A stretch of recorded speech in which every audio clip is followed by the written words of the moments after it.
Hi everyone, my name's PK here. I'm so honored to have Jeremy Sheppard join me today. Long overdue. We're going to be going into really the key mistakes that I think mostly new, but even experienced property investors make more from a pure data perspective. So a quick agenda or quick contents we're going to go through, like, do capital cities really grow more than regional areas? Is yield and growth mutually exclusive, or can you actually get the holy grail? Can you get both? Is growth better closer to the CBD, closer to the ocean and higher income areas and more premium areas? Does population growth actually correlate with capital growth? So many, like, I would say, things that if you're a new investor, all these different people, including maybe course creators, buyers agents, are feeding you, and you're just making like really terrible decisions in terms of location and property selection. So Jeremy here, I would say, I'm a huge fan of, just straight off the bat. But also what I really admire of Jeremy, and he probably doesn't like me or anyone saying this, is that he's a I almost think of him like an academic. He's like one of these unassuming, humble people that just sort of tinker away in the data for data's sake, real true love of data, with no agenda, with no bias, with no innuendos. And if we can kind of exploit is the wrong word, but if we can tap into his mind for the next 30 minutes, 60 minutes, that I'm sure we will all make, multiple hundreds of thousands of dollars more by the time we retire. So it's like a really critical session. And I'm not just bigging up Jeremy for bigging up sake, but I truly mean everything that I've said. So thank you so much, Jeremy, for making time today. Yeah. Wow, thanks, PK. I've got to go and change my content now to try and live up to that introduction.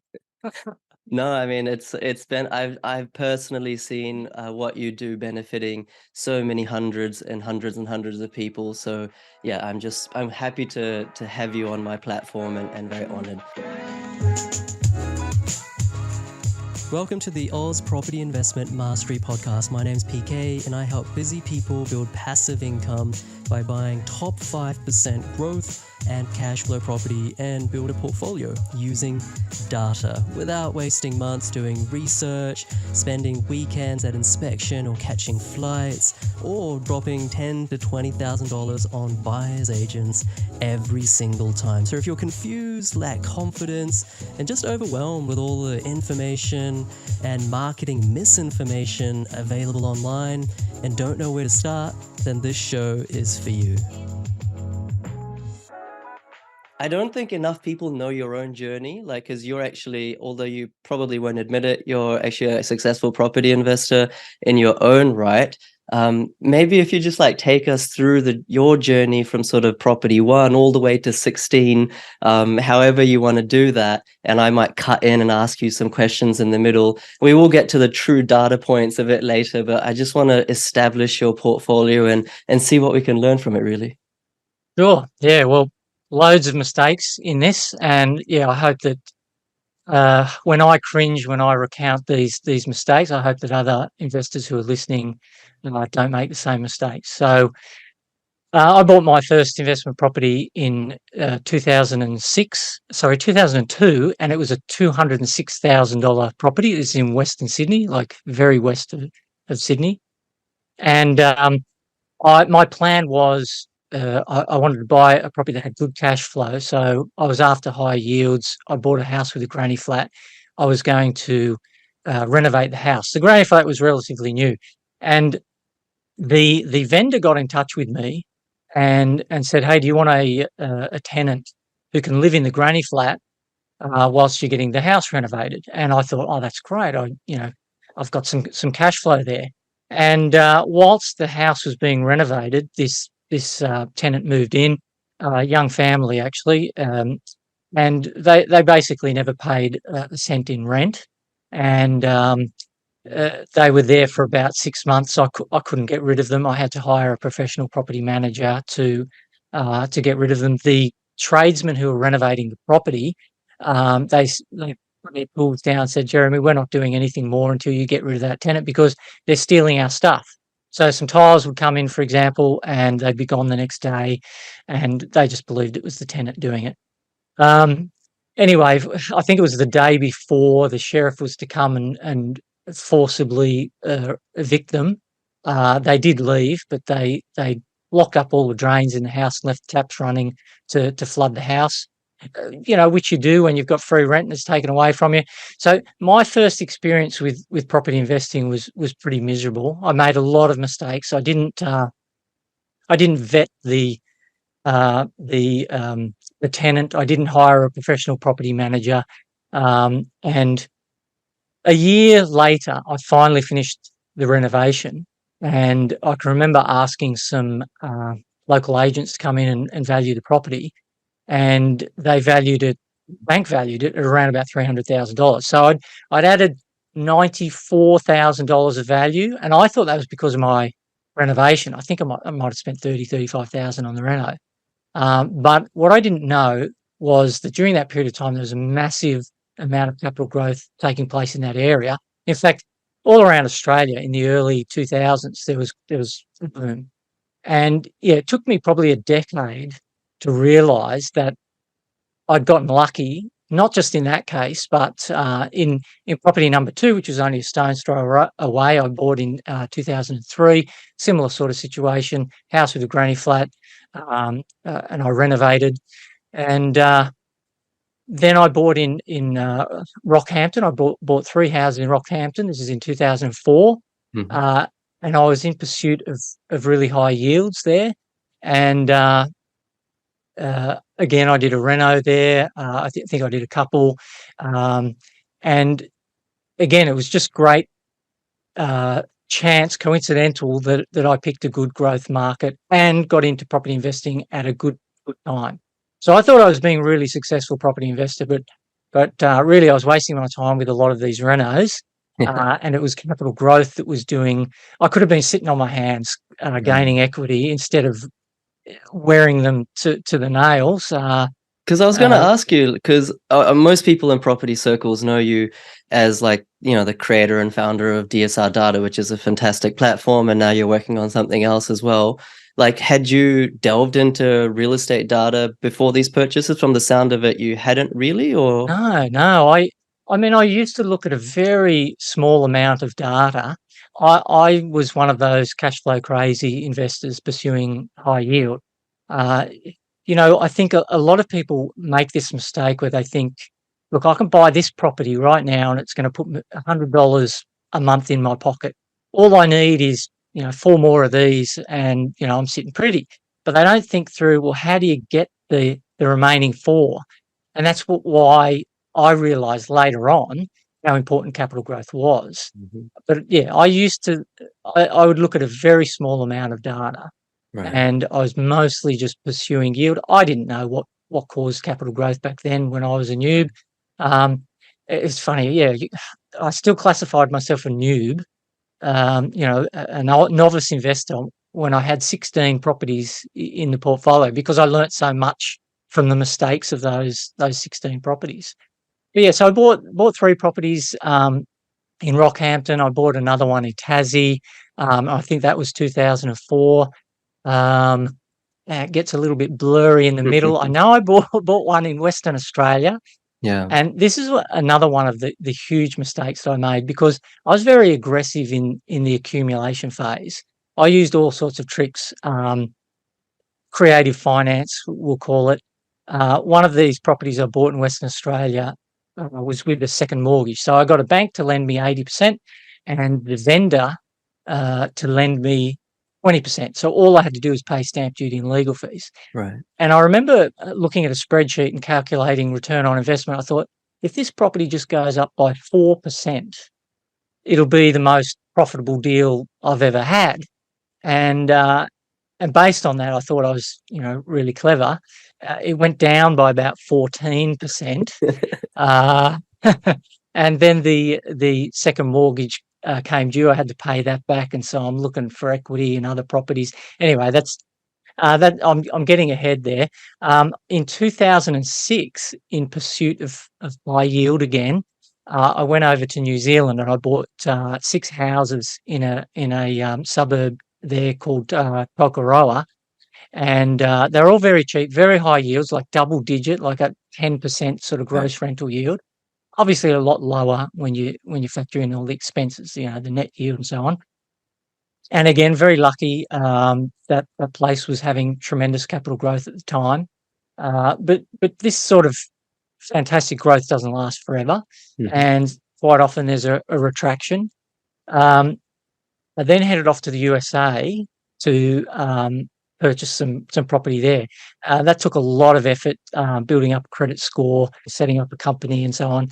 I put a deposit down on 2 properties, and then my broker contacted me and said, "Jeremy, we've had a thing happen here. It's called the subprime lending crisis, and you're not going to get any finance." And so I had to back out of those 2 deals, and of course that eventually came to Australia, Mhm. and yeah, it was horrible for me.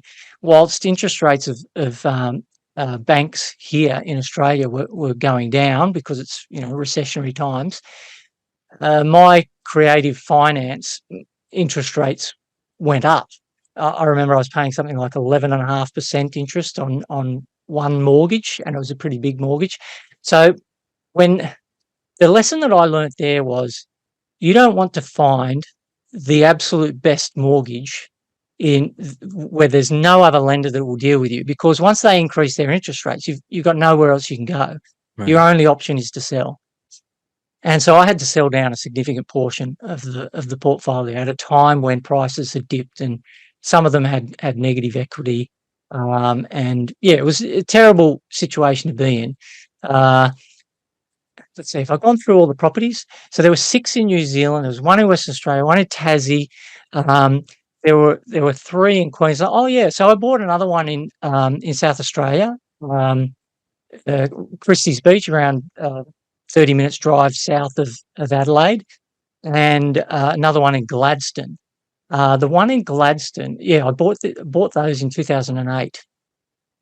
So I bought a report from someone who I won't mention their name, but it's like they sell reports for hotspots, growth hotspots.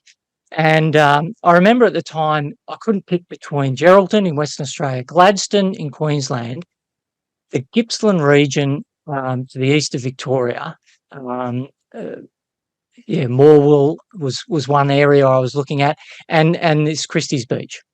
And but I'm fortunate that I only bought in 2 of those locations because they were terrible. All 4 were terrible. In fact, 10 years later, I remember doing the calcs, and they had grown by 1.5% on average. That's total, not per annum, after Right. 10 years. So this property that I bought in Gladstone, I paid about 300,000 for it in 2008.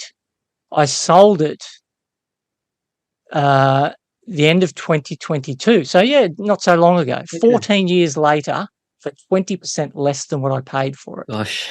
And there were some shocking vacancy rates. I remember just scrounging for $150. Okay, we'll have a tenant in for $150 just so that I've got someone there. Yeah. Um, the research that they had done, well, I didn't know what research to do either, so I guess I can't really blame them. But yeah, thoroughly terrible.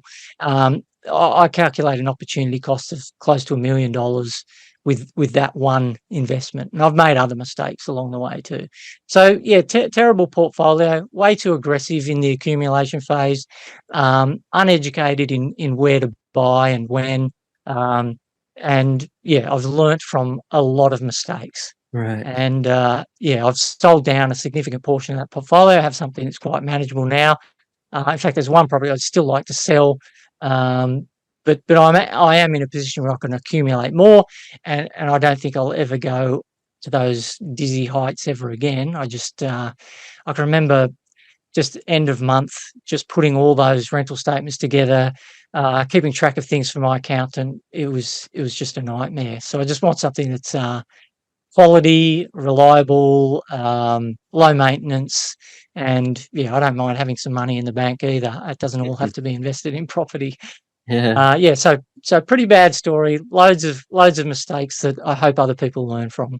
Yeah, no, thank you for sharing that. It's takes a lot to share your mistakes, but it's really valuable for everyone else who can avoid making them in the future. I guess one thing is, yeah, don't buy a random report, or for that matter, don't just like listen to random tips on on suburbs or locations from me or anyone on social media, Facebook, YouTube, this and that, without actually, I guess, like getting into the nitty gritty and understanding the rationale and having conviction in it for yourself. Because, you know, everyone says a different thing, conflicting advice, a lot of research reports can be wrong. But what strikes me, like very, like just really it just comes out at me, Jeremy, is that, you know, obviously you're a data orientated person, and for all intents and purposes, at least from what I can see, like very rational and like thoughtful and measured and considered. Why do you think you know, and I'm asking for the benefit of everyone, why do you think you made those all these mistakes? Was it like FOMO? Did you read that Steve McKnight book, 100 to 150 properties, and like why did you make these mistakes? Because you're actually a very intelligent person. Good question. It's what got me into investing to begin with. So when I was in my early 30s, I realised I was in a position where I hadn't saved anything. I didn't have anything. So I used to be quite a religious sort of person, and I gave pretty much all my money to the church that I was attending. So I was just living at home with mum and dad to keep cash flow good. I was working in IT, earning decent coin there, and I was really just I was giving away roughly 80% of what I earned, Wow. and just living off the little 20% because I believed in something. When I left the church, I realized, oh wow, I'm way behind. I own nothing. I had practically no savings. I had a car, which I later sold for about $600. And I didn't even have super because what I'd done is when I was working in IT, I was doing contract work, and I set up a trading trust so that I could distribute from the trust to the church directly, and then pay myself a very small salary and pay a very small amount of tax on that.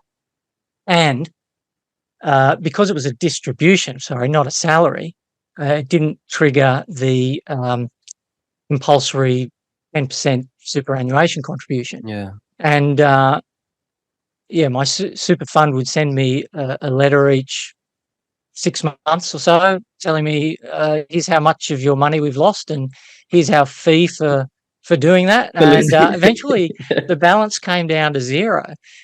So I literally had nothing more than like a few $100s in the bank. Mhm. And I realized I was behind and I needed to catch up. And so that's when I got very aggressive. I bought all the books I could. I did courses and learned everything I could about investing in shares. Right. And it took a couple of years to realize that I didn't know what I was doing there either. And again, I was way too aggressive, lost money, and that's when I switched to property, which to me just made more sense. I'm a human being. I know what I want to live in, so I can think about things like I want to be close to the train station, for example. So to answer your question, I felt like I was behind, and a bit like, you know, the gambler's conundrum. Well, I've lost that money. The only way to get it back is I got to win the next one, and I just kept going very aggressively. And yeah, so I would encourage all investors to just, you know, if the bank says no, take a hint. Certainly educate yourself as well as you can, and don't be in a rush because Right. yeah, this sort of thing takes time. That's really sage advice, because normally what I'm telling my audience is if one bank is saying no, then go to another bank or go to a second tier lender and they might open up some opportunities. But there's really something to be said about experience. And yeah, I think that's really good advice. At least think about why the bank is saying no, and be prudent Yeah. and model out your cash flows to see if they're actually Yeah, right or wrong. at least have another bank that might say yes. Yeah, you don't want to be in a position where you can't vote with your feet. Yeah, yeah. And so is that, we will get to the data because I do want to get to that, but I'm just finding this really interesting. So is that kind of after your first decade, from 2002 to like 2012 or whatever, of somewhat success, but also like a lot of learning, was it frustration that kind of got you to a point in real estate where you were like, you know what? to hell with these paid research reports, to hell with all of my mistakes. I'm just gonna like dive real deep into the data and I really understand it for myself? Or was it like, I'm sure other people are making mistakes, let me create some sort of data platform for others? Like, where did DSR come from? Yeah, I guess it was just for me, obviously, originally. But what I wanted to know was, where's the best place in Australia for me to put my money right now? And there's only so many suburbs you can visit yourself personally. So I wanted some automated way of assessing a suburb so that I could narrow the search down to a handful that then I could go to maybe and visit, or jump online and do some further research. And because I've been working in IT, I had some skills to acquire some data. I knew there were some websites I could go to, realestate.com.au and Domain and various others, to acquire some data. And it dawned on me finally, after 16 properties, what it is that causes capital growth and why capital growth is so important. And it's supply and demand. And I thought, well, looking at all this data, how can I get some idea of the nature of supply and demand in a property market? Mm. So things like, I knew that there were auction clearance rates that are published. I knew about vacancy rates and a few other metrics, and I started inventing some of my own, and just acquiring as much data as I could nationwide, so that I could come up with this algorithm. That was 2009, towards the end of 2009, that I put all that together. And yeah, I can remember in January 2010, I've got nationwide version 1 of the demand to supply ratio, the DSR version 1.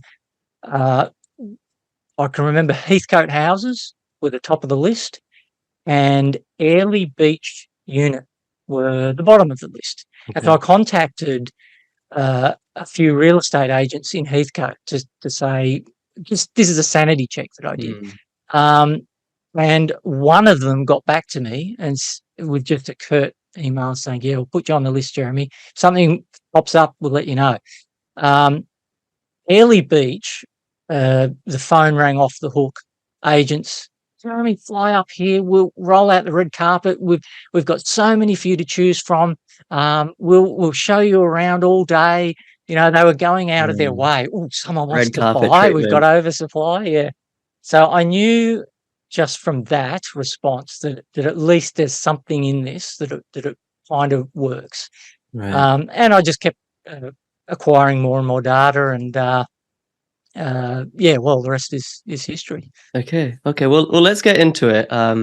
I do want to go through some of these metrics, as I still find, like I said at the start of the episode, and I don't know how you manage your emotions, but having the benefit of hindsight and it all, manifest in data, it's really frustrating when you see some of the industry titans, and I'm talking like people have been around for like 20, 30 years, talking like absolute rubbish. And I'm certainly not an industry titan, and I'm certainly less experienced in age than some of these guys like big buyers agents, but the data doesn't have that limitation of age, right? It goes back in different data points, 10, 15, sometimes 20, 30 years. So it's kind of frustrating for me, and I'm sure it would have been for you as well, when you kind of clued on, like, actually, these guys have got like an agenda to sell, so to speak.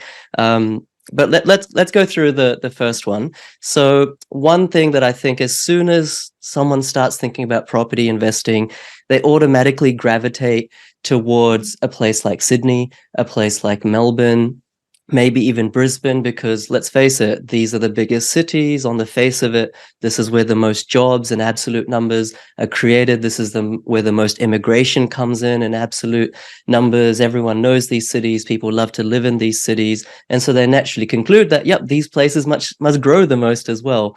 Like, what does the data tell us? That is it capital cities or these big three cities that have grown the most over time, or how do you see it?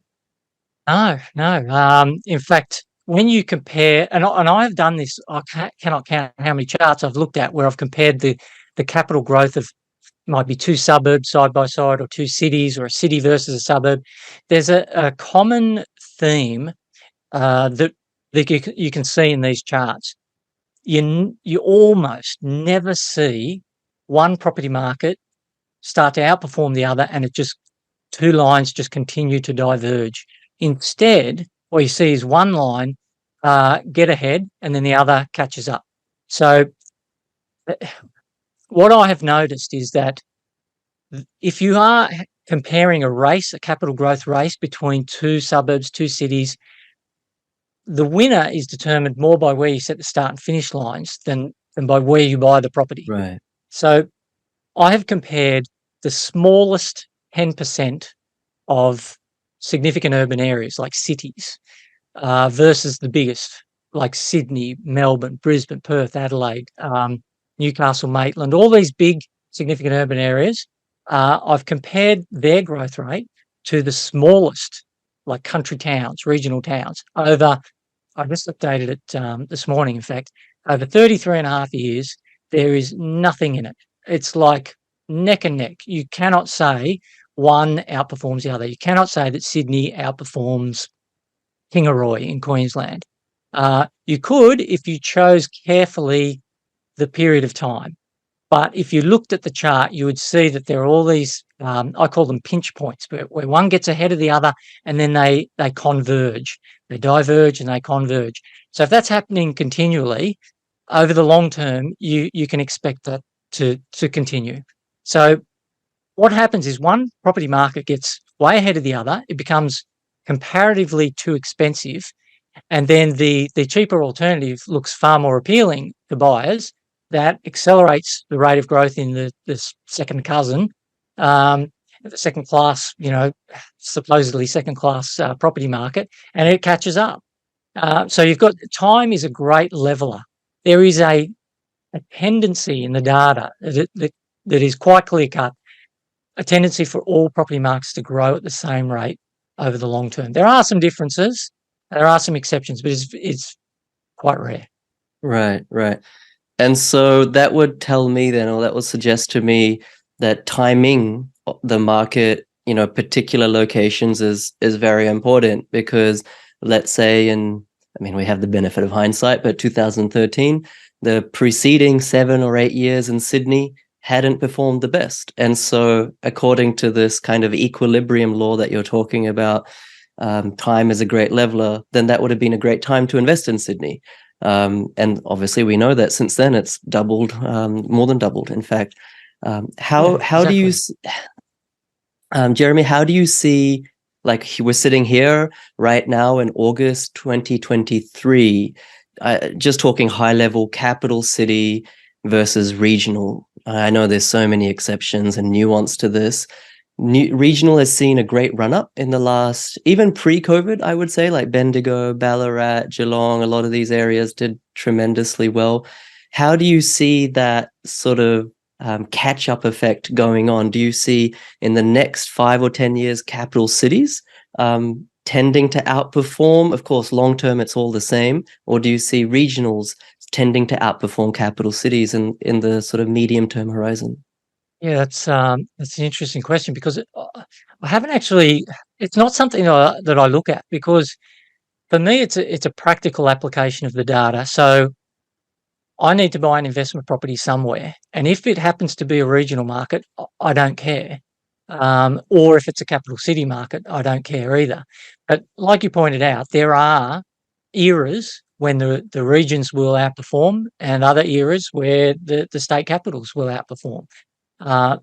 So if you're planning to purchase and hold for the long term, it doesn't really matter. But when you said it's about timing, I think that is really crucial. For as long as I can remember, there's always been this saying in real estate: location, location, location. And I believe that one of the big changes for artificial intelligence, for data in this industry of property investing, is we're going to see a change of that from location, location, location to timing, timing, timing. It is all about timing. There is a market that's about to enter its boom. It might not be a fantastic market 30 years from now, or even 5 years from now, but right now, this is the best place to buy. And so I don't care if it's regional or a big city. I can understand why novice investors would aim for the big cities. There seems like there's greater diversification in the economy, and so there's some security that you might think there. But Perth is one of the biggest.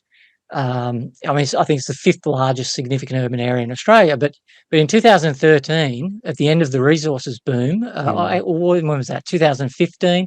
I just know that from 2013 to 2018, it had some pretty ordinary growth. I think it might have even been negative, while Sydney had some extraordinary growth.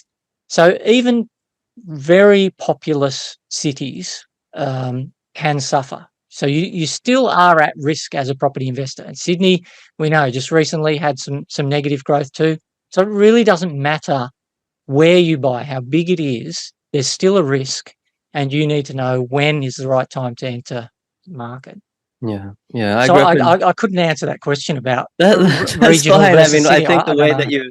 that you've articulated is perhaps even more important for people to really internalize than like a explicit answer.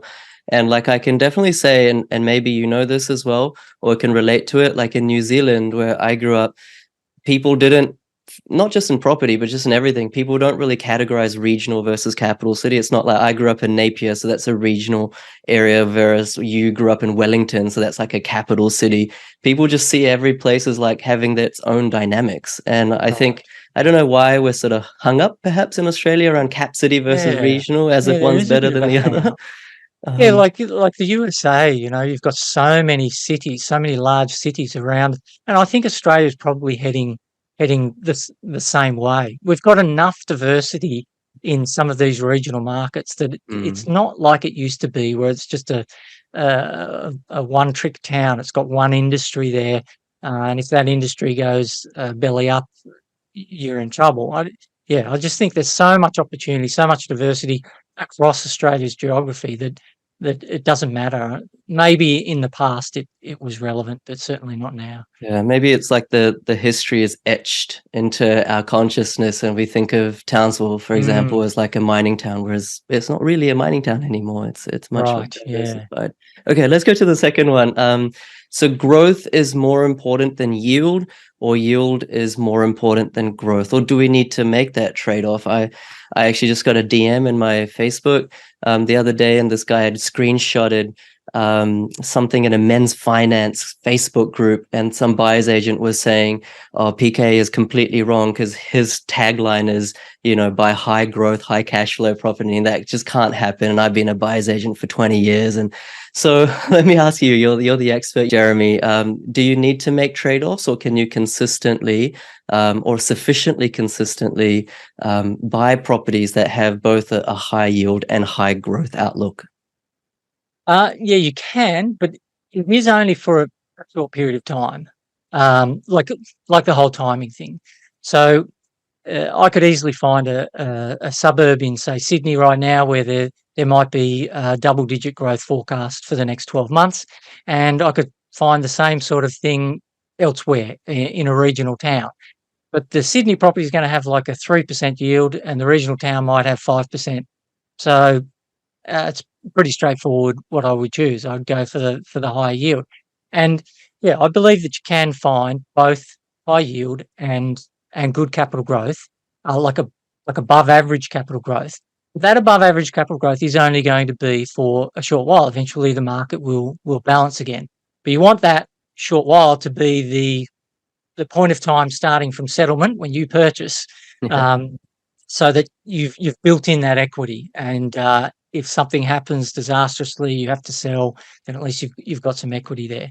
Um, it's an eternal challenge, question, debate. This whole cash flow versus capital growth.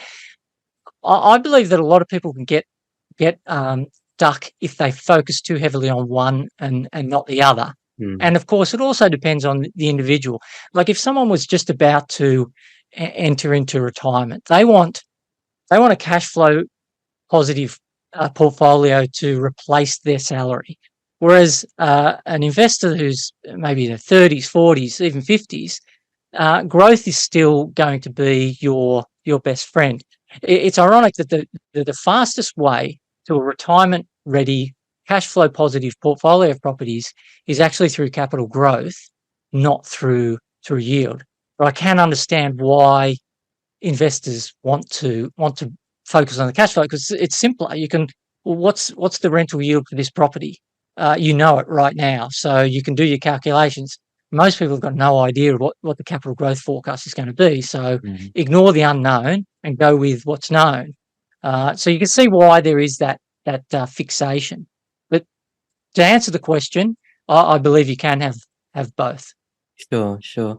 No, well said. And I think, other than the fact that you can just kind of map out exactly what positive cash flow, sort of quantum will be on a property, I think people should think about cash flow insofar as it affects their borrowing capacity and their just household budget. Like that is a very important thing, because I know so many right now listings are going up as we speak in Melbourne and Sydney, especially from investors. And I don't know, my hypothesis is that these are people who bought without realizing that interest rates can even go this high in such a short period of time, and they just didn't do the cash flows properly, or had Mm, they bought in areas that grew just as much as Sydney, if not more, in the last 1 or 2 or 3 years, but in more areas with 5, 6, 7% yields, then they wouldn't have to sell. Anyway, that's just a hypothesis and inference, but I think it's a worthwhile lesson for people to put in their pocket. And then the other one, Jeremy, is closer to the CBD equals better growth, as if yeah, somehow there's some sort of end of the rainbow, golden light pot in the CBD. What's your yeah, thoughts on that? yeah. What's your data thoughts on Well, this? yeah, historical data says there's nothing in it. I'm always looking at this sort of data to improve my investing. So if I can't find anything in it, I don't care if someone argues with me. I'm not going to use that. And this is something that has been around for so long, and I blame content marketing. Which, I mean, that's what I'm doing right now. I mean, I'm on your podcast. I'm doing a little bit of content marketing, but you get a handful of entrepreneurs who are so desperate for more customers, they just make shit up. And this has been around for so long, and I believe it's just been copied and propagated from one to the other.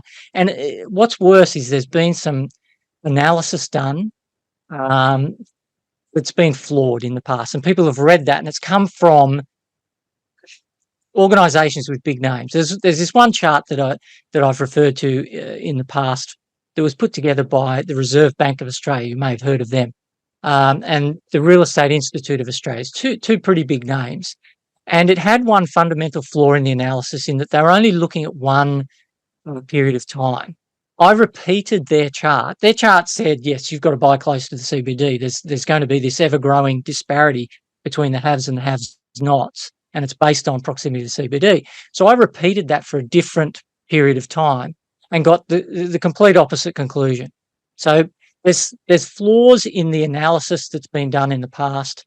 I've looked at the past 30 years, even 40 years of data. I've used different data sets, and there is nothing in it that I can use in an algorithm to get better capital growth, especially over the longer term by buying closer to the CBD. It's a misnomer, and people will say to me, "Well, Jeremy, how did prices of properties so close to CBD get so expensive then? If it wasn't capital growth, they were always more expensive." And if you start a suburb right now on the fringe of a city, it will be cheaper than the centre of the city. So Yeah, there is a correlation between proximity to CBD and price range, but not capital growth. right, There's right. there's really nothing in it. Can't use it. I mean, when people like me, we hear that, it's almost like a sense of relief, because then it's like, okay, we don't have to compromise growth, we don't have to sacrifice growth, and we can actually buy something with an okay yield, right? We don't need to Yeah, get yeah, something that with like a too. 3% yield, and we're basically like imprisoned in our day job to forever try to pay that thing off. So it's a massive relief, if anything, like really understanding this data. And I don't want to be cynical, but maybe some of these myths, or they're kind of propagated or further exacerbated because expensive property buyers agents or whoever, corporate, I don't know, whoever gets more commissions on them, right? So it's like, oh, that's a convenient way to say buy close, Yeah, expensive city yeah. I have, properties. yeah. I've seen over the years a lot of people suggest the best property is coincidentally not far from our office. That's Yeah, classic, yeah, classic. yeah, I mean, it is easier to convince a client, Mm, this is a quality asset. Um, to me, quality investment, when I'm thinking of investment, I'm thinking I want low risk, I want mm, high growth, and I want high yield. And I don't care if that's property or shares or ostrich eggs or Bitcoin or whatever. I mean, I do want low risk, I want high growth, and I want high yield.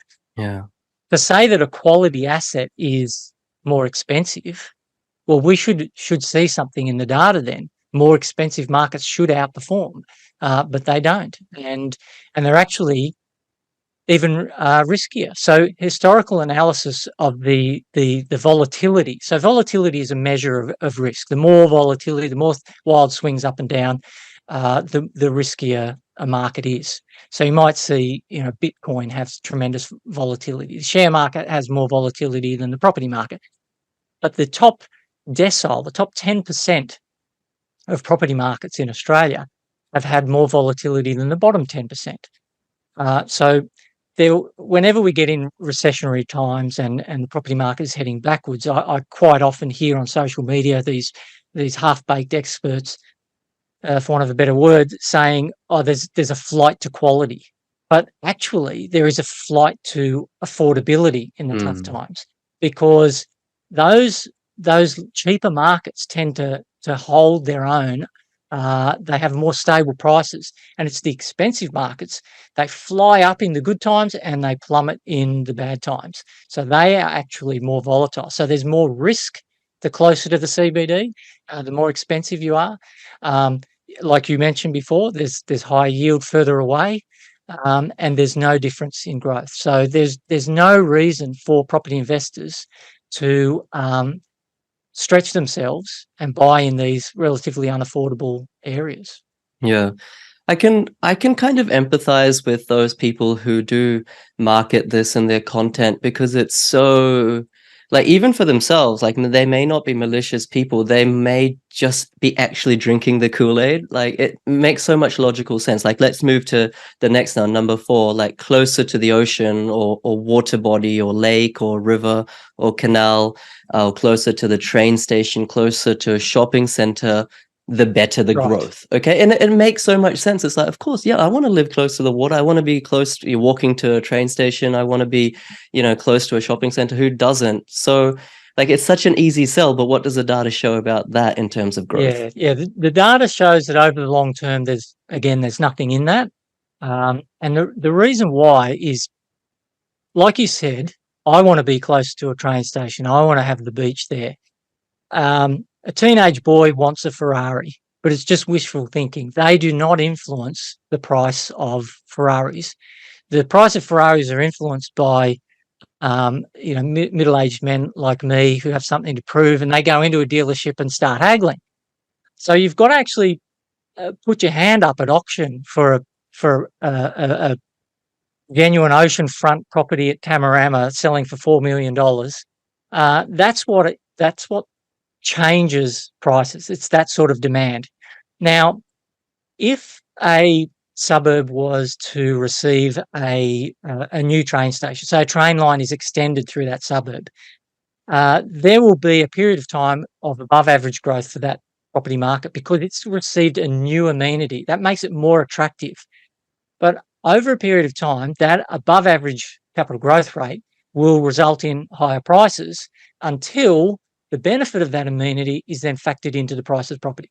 So analysis that I've done for train stations, for beaches, for schools, proximity to shopping centres, airports, has shown that over the long term, there is no advantage being closer to that amenity or having that amenity in your suburb.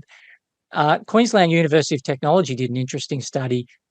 They looked at historical data for Brisbane.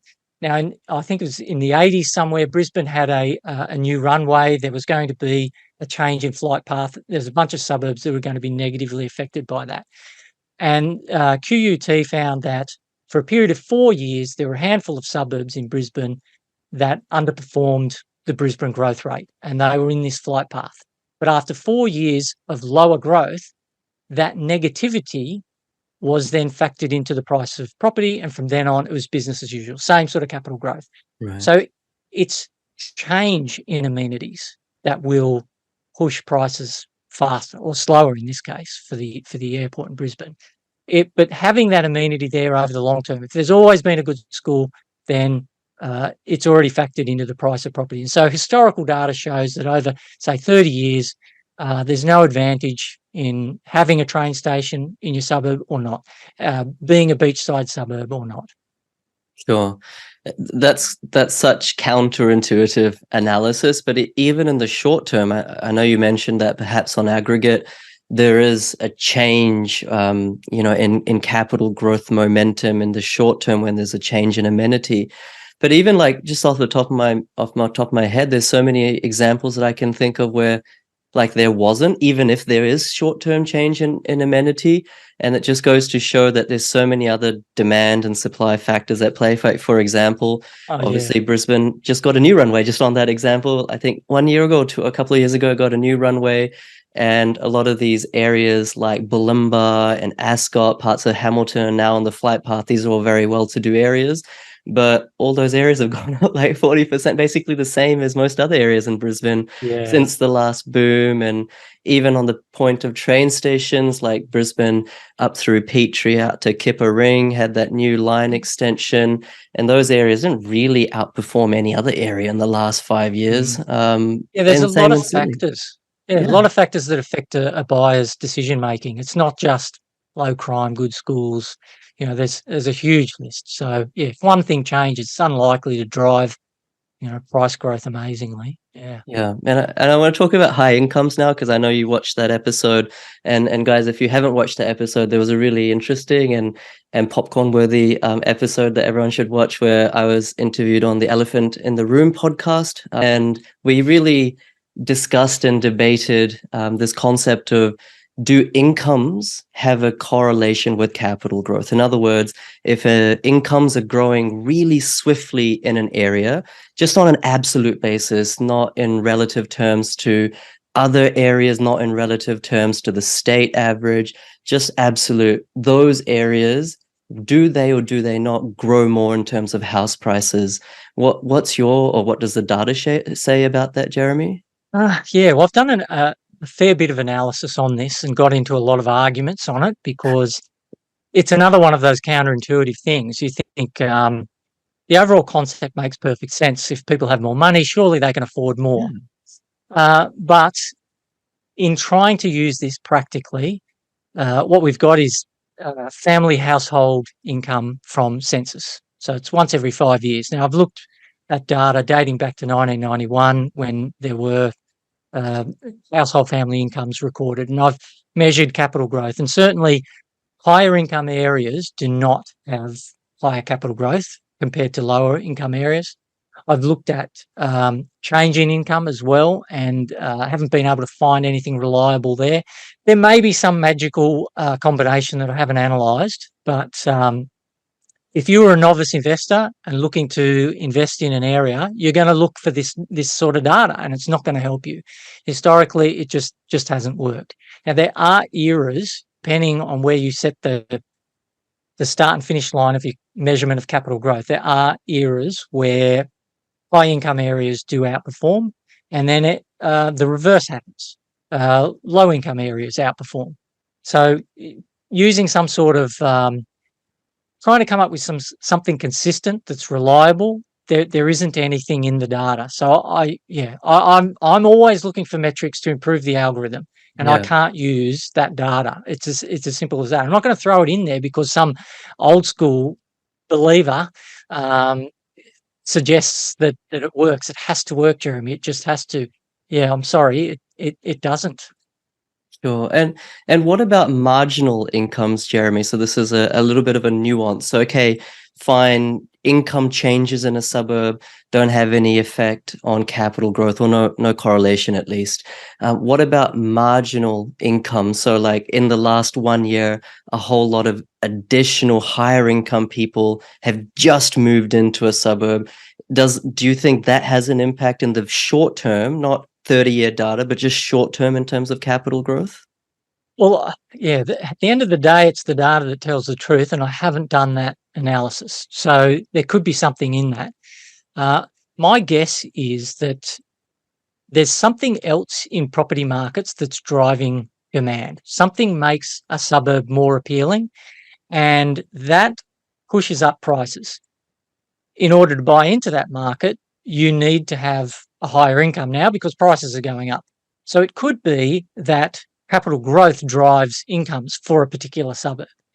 But yeah, I haven't looked at marginal, I haven't done that sort of detailed analysis. So I I think can't say for sure. the data would be quite kind of hard to get that because it would have to be fairly real-time data to see if there's a short-term impact of the last 6 months of Yeah, buyer that's activity.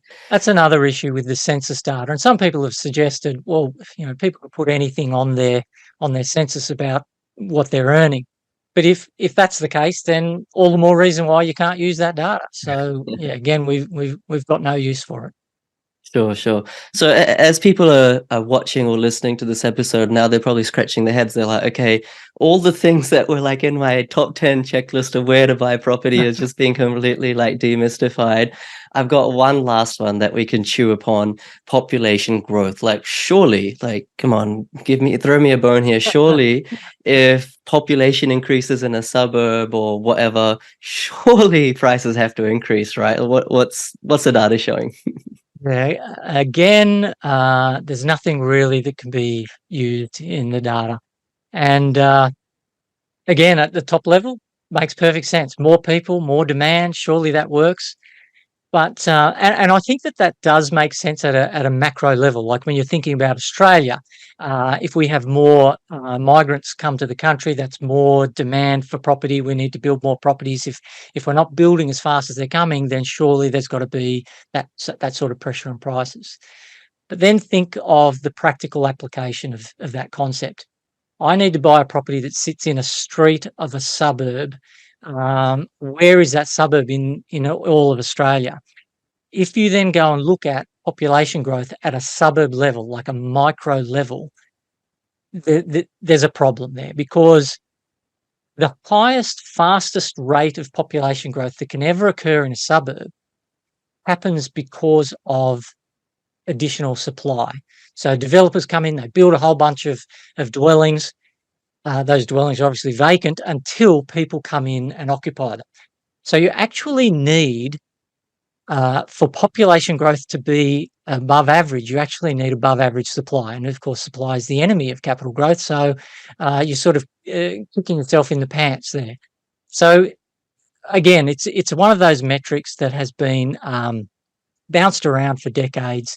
It's widely believed, it's assumed, but can't practically be used to find outperforming locations. Have you ever done any analysis on the sort of adjacent or corollary impact of population growth on neighboring suburbs? For example, we all know what you've just described: whole lot new supply and a whole lot new population. So they somewhat balance each other out. Pimpama here in Queensland, I'm in Gold Coast, so just north of the Gold Coast, Omeo, that kind of phenomenon has happened. Of course, those areas are boomed, but so is everywhere around Brisbane and the Gold Coast in the last few years. With so much population going into those areas, will areas that don't have any spare land capacity, any developable land supply, closer to more attractive living areas, like let's say Coombaba, let's say Labrador, let's say Pacific Pines, I'm not sure if you're familiar with these areas, by the way, let's say the Highland Park, like areas around other areas where there's been so much population go in, but these other areas, they don't have any more population, nor do they have land supply. Did they get some sort of positive externality? Do they get some sort of positive benefit from that sort of what's just gone on in the neighboring suburbs with all the additional population? Wow. Yeah. Well, I mean, gee, Sorry, I've there's got to more put you on the research spot required. there. Yeah, I have to admit that I haven't gone to that level of detail. Looked at it has been a fairly cursory examination, and in fact, with a lot of these metrics, uh, you look at it from a cursory level and you think, oh, not going to waste any more time with that because there are other metrics that I need to look at. But I have heard of other analysis from other researchers where they may have gone to a little bit more trouble than me and found some peculiar way in which they could actually make use of this sort of a metric. So this might be another one of those cases that you're talking about. So I would need to do some more analysis on that specific case. But Yeah. certainly for the novice investor looking up census data, they're going to be misled. Well, I shouldn't say misled. They may be misled. They may be looking at supply when they're interpreting it as demand, which Sure. is a horrible mistake to make. Sure. And for the record, that wasn't a loaded question. I generally don't know the answer to that question All right. either. And I mean, I'm just trying to demystify, because a lot of people do say buy in aspirational suburbs, instead of the Pimpama, you buy in Pacific Pines because it's where everyone from Pimpama wants to move. That's a generalization, may not be true, but I don't think there's actually any data to necessarily support that, or at least I haven't seen any till date. Hey, there was a suburb you mentioned there, because I've started Ormeau. Omeo, I think that's how you pronounce it. Ormeau, okay, because I've never heard someone say it. I see it pop up in the data for years. And I've just thought, okay, Ormeau. Yeah, all right. Now I'm I know. with you. I did like a video on Perth and some Melbourne areas the other day, and I was pronouncing it completely wrong. And people in the comments were like, clearly you're not from Perth. Clearly you're not from Melbourne. Yeah. I'm not. I do want to ask you one question though, Jeremy. I know you have charts to kind of validate and crystallize, I suppose, the accuracy of your algorithms and things like that. But just like anecdotally, kind of just breaking it down human to human, have you invested based on your, like when you did get into all of this data, had you then bought properties in Australia using it? And did you find that they outperformed properties then back in 2002 or whatever? Well, I haven't actually purchased. I have used the data to sell. So picking which property should I sell, I've chosen the ones with the lower demand to supply ratio.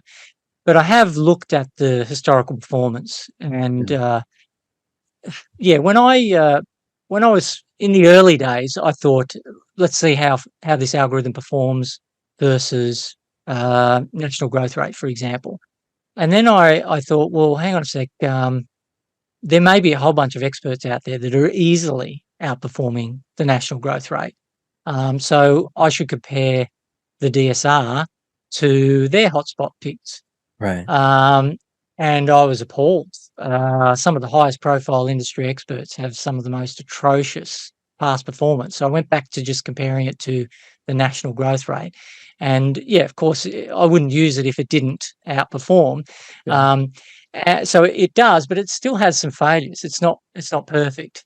And I'm sure even when version 3 comes out in around October later this year, there will still be some failures. There's always going to be some risk investing in real estate, and the data can only do so much. But and an individual's fundamental research on top of the data is limited as well. So you just want to limit the mistakes on the downside. So particularly when I've been looking at the DSR's past performance, the DSR Plus version 2 of the algorithm, even on the downside, when it failed to outperform the national growth rate, if it picked a supposedly high-performing market, it wasn't a disaster. So it would still have some growth, just not as good as the national growth rate. Yeah. But I personally have not been in a position to take advantage of version 2, but I definitely plan to be the first user of version 3 before the end of the year. Yeah, Nice. hopefully. Nice. People should definitely check it out. And I think there's something to be said, because I think most property experts, hopefully I don't fall into this category, kind of profess themselves as experts and profess themselves as all-knowing, and maybe there's kind of like some sort of marketing humility in there or whatever, but I really find that with you, Jeremy, it's really kind of like a conquest or journey for truth, and I think that's what people vibe with. And maybe you fall into this trap or fell into this trap. I know I certainly did. I always put other people on a pedestal and think, oh, that person has X years more experience than me, surely they know more than me, or that person has access to all of these industry professionals and they have this podcast with like 100 episodes or whatever, surely they know more than me. And I think that can actually be to our detriment sometimes, because Mm. they actually may not know that, and they may actually not know more than you. And in fact, it might be a lot of misinformation. So the more you consume that content, you're actually going like backwards, you're going in the wrong direction. Like my mum used to say, one step in the right direction is more beneficial than 10 steps in the wrong direction. So I think it behooves everyone to we didn't share the charts in this episode, but maybe let me know, or Jeremy know, we can do another episode and we actually go through a deep dive on various charts. But it behooves everyone to just have that sort of learner's mentality and question everything and question everyone. Like question Jeremy, question me, question everyone. Those research reports, those hotspot reports that you're referring to, I remember first subscribing in 2014 or something. And then I subscribed for like the next 5 years. And every year was like Ipswich. I was like, when is Ipswich going to finally boom? And Sooner or obviously later, it you'll did be boom, right. but Yeah. yeah, everything boomed. So Yeah, if that's you when I keep lost picking the trust. same suburb every year, sooner or later, in 20 years' time, it'll boom. Yeah. Yeah. Yeah, there So is. I mean, I'm happy to be proven wrong if someone can show me the data, but I'm not going to take yet another opinion. There's just millions of them, and yeah, I think there's a lot of people out there who think they are an expert because they have an opinion, and I've found plenty of experts are unteachable with data, especially if it contradicts something they've said publicly before. So, yeah, you do run into long held beliefs, and it's very hard to get beyond those. But what you were saying before, challenge everyone, be skeptical about everything. I think that's very healthy advice. Very good. Yeah. yeah, and we're not here. I mean, if you watch some of Jeremy's content, he's very I would say passionate, but like clinically passionate about disproving things. But we're not here to denigrate anyone or put down anyone. I think especially like you're someone like yourself who's, and I would say like myself, who are like intellectually curious. We don't want to put down anyone, but we feel like a great sense of accomplishment when we prove a hypothesis correct, whether it's through our own data or something that we get from another person, or we create a synthesis of various like things that we find, and we're like, okay, well, that must mean this and that must mean that. Like that, for me, at least in property, is like my greatest joy. So I think Yeah, yeah, that's those pretty sort of cool. insights. Yeah, they do give you a good buzz. Yeah. Yeah. Yeah, and admittedly, I believe there's a lot of well-meaning people in the industry who are just a little bit mistaken.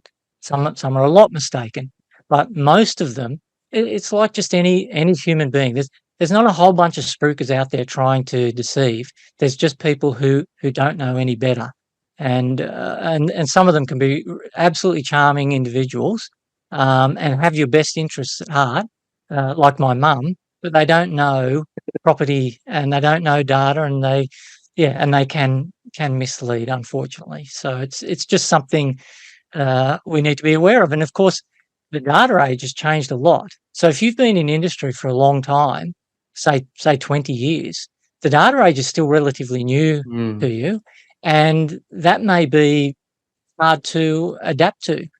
So a lot of the new investors, the new buyers agents out there, I find them more willing to learn and more tightly embrace this data age. But you Mm. can get some old schoolers who still using their tea leaves and tarot cards to find good growth locations. And yeah, I think investors just need to be challenging people all the time, challenging the professionals all the Yeah. time. Don't outsource, don't outsource the responsibility. Yeah, this is your money and no one really cares about it as much as you Good do. On luck. the other side of the spectrum of what you just said around tarot cards is like then the buzzwords, artificial intelligence and machine learning and this. And I honestly think, I mean, I used to work in advanced analytics in my working days at Virgin. Real estate data, really, feel free to challenge me on this, Jeremy. I find that real estate data really isn't as big data, as nuanced, as reliable, as deep as other industries. So when it comes to AI and all this, maybe I'll be wrong in the future when it does develop more.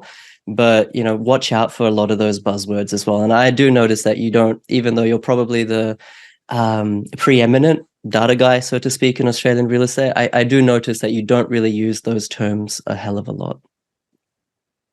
No, but I do believe that there is an eventuality coming our way that we will have to accept what the algorithm tells us.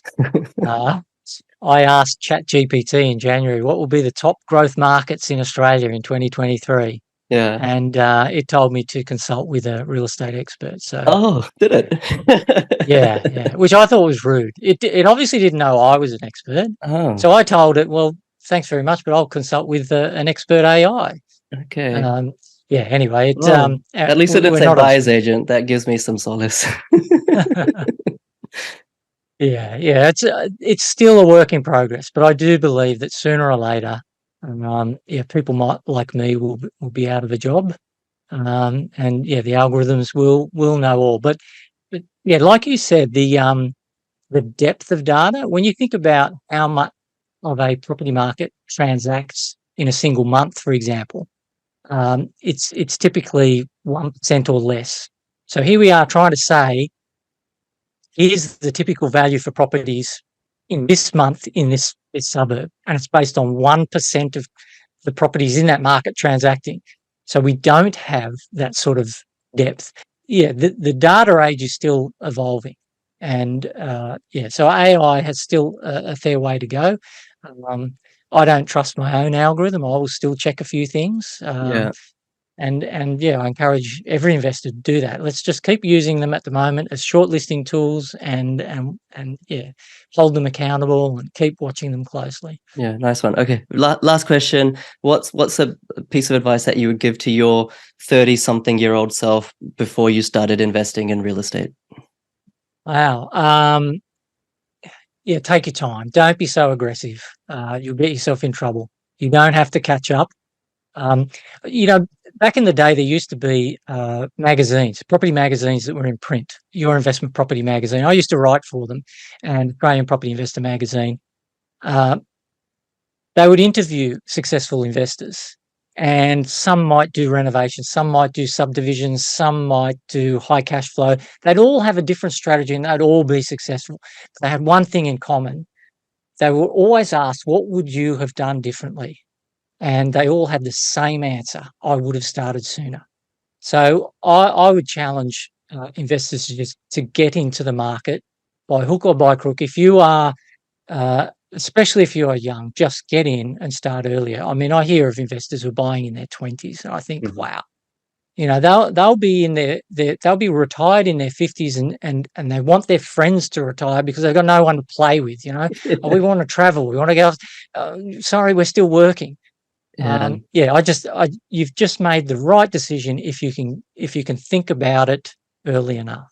Yeah, no, no, so well said, so well said. And thank you so much for your time, Jeremy. I really appreciate it. It's I think we went well over an hour, so I'm really grateful Yeah. for being here with us. Well, thanks very much for having me on your podcast, PK. So it's been an honour for me too. Oh, thank you very much. And thank you, everyone who's listening. It was a long time coming, and I'm sure so many of you, maybe even thousands, were looking forward to an episode like this. And go follow Jeremy on his socials, and I follow him on his LinkedIn. So go LinkedIn Jeremy Sheppard, and you'll get all the updates on his new website and everything like that. But genuinely, right here sitting with us is someone who's probably like the most yeah, just clinical data person in Australia with no agenda, and that's kind of hard to find, me included. So it's pretty. I don't know if that's high praise or not, but yeah, that's some praise for what it's worth. Oh, thanks, Thank PK. you for being with us. Hit the subscribe button, give it a like, and let me know as well on the Facebook group or in the comments if you want Jeremy back, and we can deep dive different charts visually. Thanks again, and thank you, Jeremy. Thank you.